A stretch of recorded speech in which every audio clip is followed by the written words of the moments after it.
забыл меня? Это пишет тебе письмо твой папа. Ты мой сын. Молодец. Не болел по дороге и приехал домой. Однако ты уже играешь с Алешкой, да? Юра, ты помнишь, как мы с тобой ходили в Сокольники? Там видели ворону, там ты от меня убегал далеко и прибегал обратно.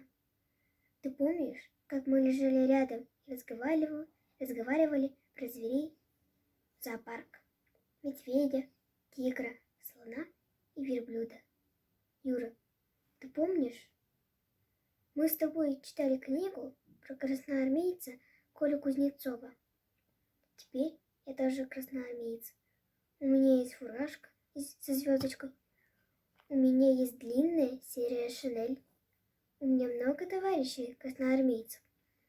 У нас есть винтовки, пушки, танки и самолеты.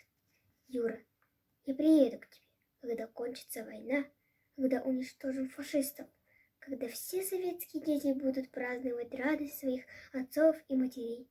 Юра, не забудь меня. Целую, твой папа. Юра, люби маму, целуй ее за меня.